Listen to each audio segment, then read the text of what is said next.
Meus amigos, bem-vindos ao canal Saga de Heróis. Neste vídeo eu vou pedir permissão a vocês para sair um pouco do nosso tema, para prestar uma homenagem ao meu saudoso irmão Homero Arantes Júnior, que infelizmente já não está mais entre nós. Na verdade existe uma ligação tênue da temática do canal com a história dele, né? Porque ele também serviu ao Exército Brasileiro durante uma fase da sua vida, tendo sido um brilhante oficial.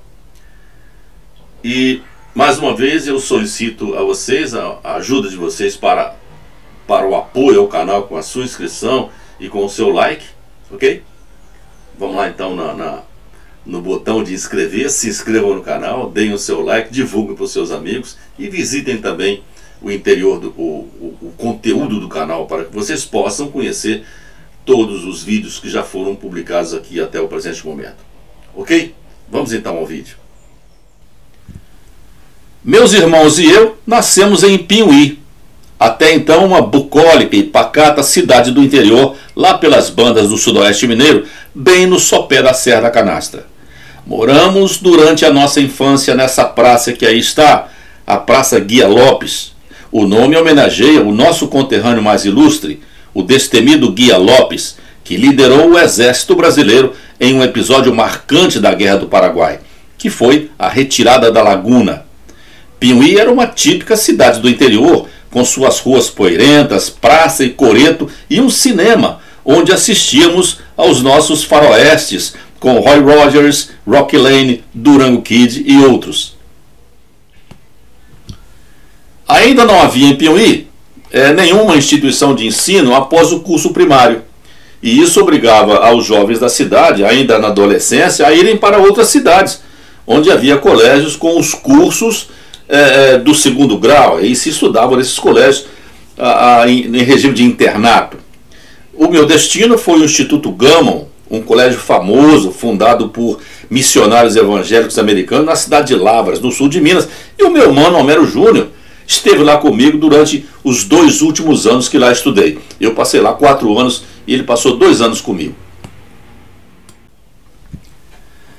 No início dos anos 60, a vida nos conduziu a caminhos diferentes.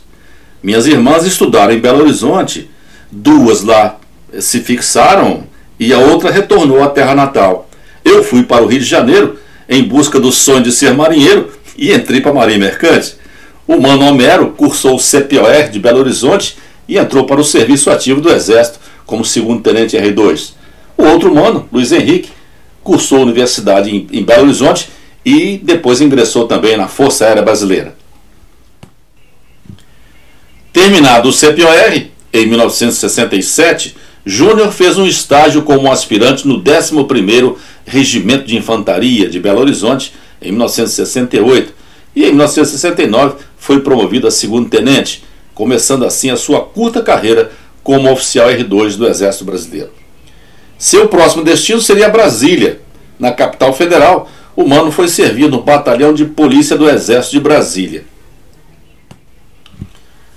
O Batalhão de Polícia do Exército de Brasília teve a sua origem na Companhia de Polícia da 11ª Região Militar, criada em 1960, cujos primeiros integrantes foram os pioneiros da 6ª Companhia de Guardas, presentes no Planalto Central desde o início das obras da nova capital. No ano seguinte, em 1961, foi criado o Batalhão de Polícia do Exército da Guarda Presidencial, que enquadrou a Companhia de Polícia da 11ª Região Militar. Em dezembro de 62, foi então criado o Batalhão de Polícia do Exército de Brasília, que veio a receber a denominação histórica de Batalhão Brasília em 1974, numa justa homenagem à cidade que o acolhe. Sua missão consiste em atuar como tropa de polícia do Exército a fim de cooperar com o Comando Militar do Planalto na defesa de instituições nacionais e na garantia da lei e da ordem. E foi nessa unidade que o Tenente Arantes ficou até o fim de sua permanência no Exército. Foi lá que ele demonstrou sua grande capacidade de desempenho nas missões que lhe foram confiadas, como oficial de destaque, muito querido e admirado por seus superiores e pelos seus subordinados.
E foi lá, no Batalhão de Polícia do Exército, que se manifestou sua grande paixão pelas motocicletas, que culminou com a criação da famosa pirâmide humana do batalhão. Essa paixão pelas motos o fez optar por fazer o curso de motociclista batedor no batalhão. Logo em seguida, ele se torna comandante do pelotão de motos, responsável pela escolta do presidente da República e estadistas estrangeiros em visita ao Brasil. Durante sua permanência nessa atividade, fez escoltas do presidente da República do Paraguai, general Alfredo Stroessner, e também de Américo Tomás e Marcelo Caetano, respectivamente presidente e primeiro-ministro de Portugal. De Marcelo Caetano, o tenente Arantes recebeu uma condecoração, a Comenda da Ordem do Infante Dom Henrique, no grau de cavaleiro.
Então começaria aí a sua notável parceria com as Harley-Davidson da PE, que o tornou conhecido pelas arriscadas manobras e acrobacias em uma motocicleta em movimento.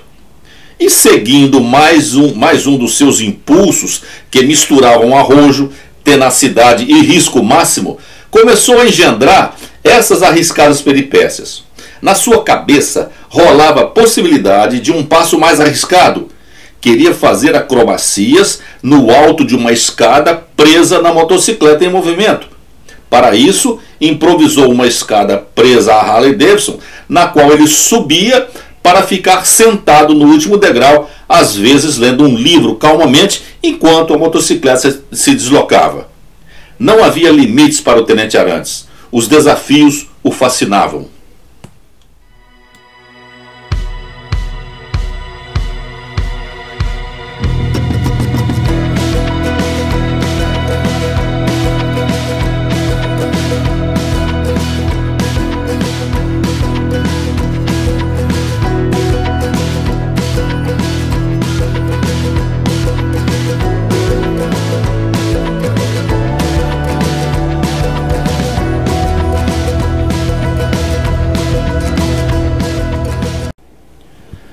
Não satisfeito ainda, o tenente Arantes queria mais. Criar uma pirâmide humana. Aí não seria apenas ele, mas ele e mais vários companheiros em cima de uma Harley-Davidson em movimento. Lançou a ideia entre seus companheiros, que também toparam a arriscada empreitada. Com a ajuda dos seus entusiasmados subordinados, entre eles os sargentos Aliski, Arnaldo e Dirceu e o cabo Rumen, eles começaram a traçar os planos para a formação do grupo que se transformaria na pirâmide humana, que se transformou em uma das marcas do Batalhão de Polícia do Exército de Brasília, que perdura até os dias de hoje. A pirâmide começou pequenininha, com esses pioneiros, mas esse grupo, criado pelo Tenente Arantes e seus companheiros, com cerca de 10 integrantes, foi sendo cada vez mais aperfeiçoado e ampliado, e algum tempo depois atingiu o máximo de sua performance ao conseguir entrar para o Guinness Book em 1986 com o recorde mundial de 40 homens na pirâmide. Na foto, em uma das primeiras formações, aparecem pilotando a moto o sargento Dirceu e com a bandeira o cabo Ronivaldo. À direita da motocicleta estão de baixo para cima o cabo Rumen, o tenente Arantes e outro que não conseguimos identificar. À esquerda da moto, na mesma sequência, estão o cabo Schaefer, o cabo Ailton e o cabo Leonardo. No centro, está entre o Dirceu e o Ronivaldo, está o cabo João. Nas motocicletas, à direita da foto, o sargento Batista e na esquerda, o sargento Rezende. Em julho de 1972, por ocasião das comemorações dos 104 anos da nossa Piauí, o tenente Arantes levou a pirâmide até lá, para uma demonstração na Praça Doutor Avelino de Queiroz.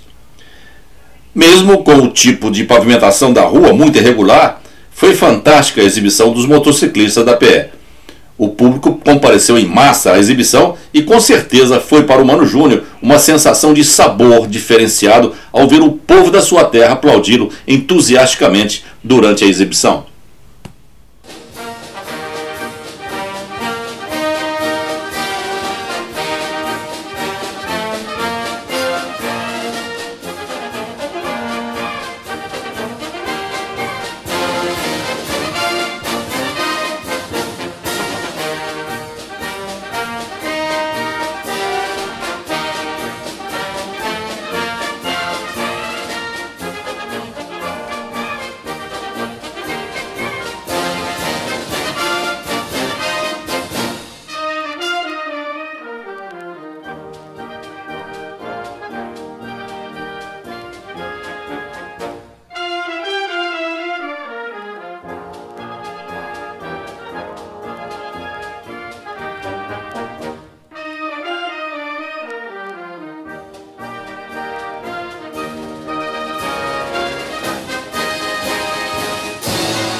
Em janeiro de 1978, terminava a fase de vida do Mano Júnior na PE e ele deu baixa do serviço ativo. No Batalhão de Polícia do Exército, além de comandar o pelotão de motos, ele exerceu vários outros cargos na estrutura do batalhão, mas uma das funções que ele mais demonstrou determinação e aptidões gerenciais foi na criação da revista PE, da qual foi diretor.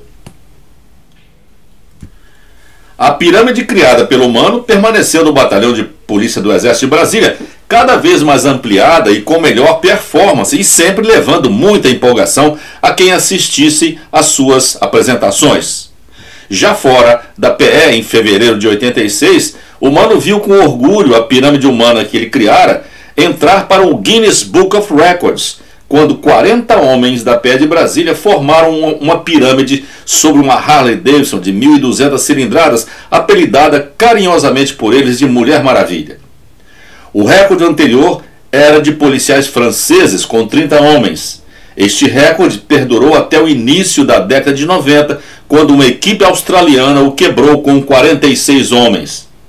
Inconformados com a perda do recorde, os militares da PE de Brasília se dispuseram a tornar novamente recordistas em uma manobra muito mais arriscada.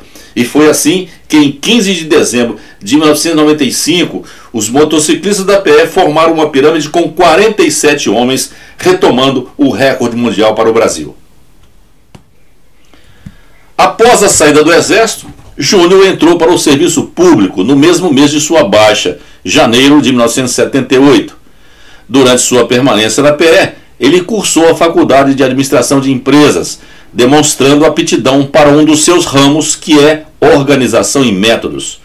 Além de cursos nessa área, Júnior também fez cursos de extensão nas áreas de consultoria organizacional, administração financeira e orçamentária, gerenciamento de projetos e administração de materiais. Esse nível de conhecimentos, aliado à sua grande capacidade de gestão, valeram-lhe alguns cargos importantes na administração pública federal. Sua primeira função foi como consultor interno de modernização, subordinado à assessoria de organização e métodos do Ministério da Agricultura. Um ano depois, em janeiro de 79, ele recebeu sua primeira promoção no serviço público ao ser transferido para o Departamento de Administração do Ministério da Agricultura, no cargo de assessor do diretor-geral.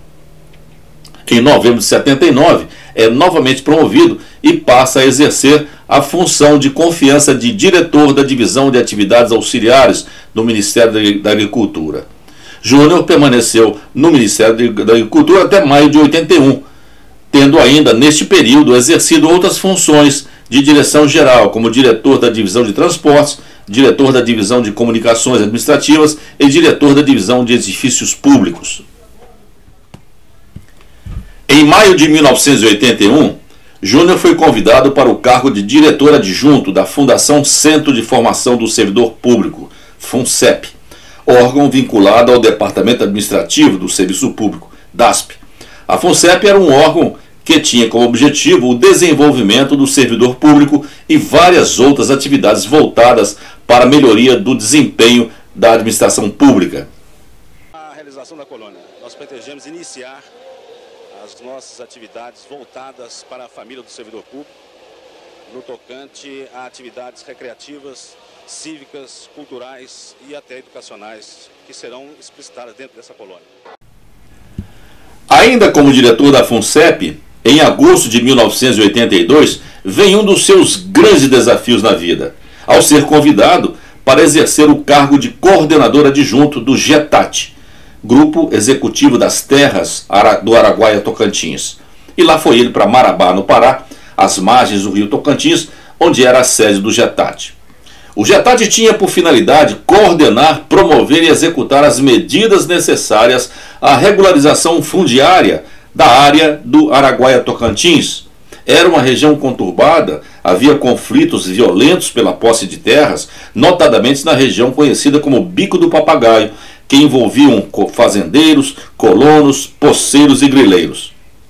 Assim, caberia ao GETAT a difícil missão de promover a pacificação na área com regularização fundiária, desapropriação de áreas rurais, legitimação de posses, assentamento de agricultores com emissão de títulos de propriedade e recebimento de doações de terras em favor da União. Esse era o cenário desafiador que esperava o meu mano. Havia também na área o garimpo de Serra Pelada, também às vezes palco de conflitos. Lembro-me que essa nova função do Júnior trazia muita aflição e preocupação à nossa mãe Terezinha, lá na distante Piuí. Na foto, o Júnior e o coordenador do GETAT recebiam o presidente Figueiredo em uma visita à região. Durante a sua permanência em Marabá, o mano recebeu a visita do pai Homero e da mãe Terezinha. Ele os levou para conhecer o garimpo de Serra Pelada e também, como nosso pai sempre foi um amante da pescaria de água doce, Júnior o levou para pescar no rio Tocantins, como aparecem aí nessa foto. E lá se vão então 35 anos sem a presença do nosso irmão entre nós. Mas a saudade não deixa de bater forte aqui no peito, né? E dói muito a ausência dele. Ele nos deixou muito cedo, aos 40 anos de idade, e na sua curta passagem pela terra, o nosso irmão nos deixou exemplos de coragem e determinação. A sua vocação pelos arriscados desafios contrapunha-se ao seu espírito bondoso, amigo, cordial e altruísta, sempre pronto a atender a quem dele necessitasse. Eu tenho aqui comigo até hoje uma grande dor de não ter tido a oportunidade de estar com ele nos seus últimos momentos. Onde você esteja, meu querido irmão, o meu abraço fraterno, as minhas saudades eternas e um forte abraço de saudade.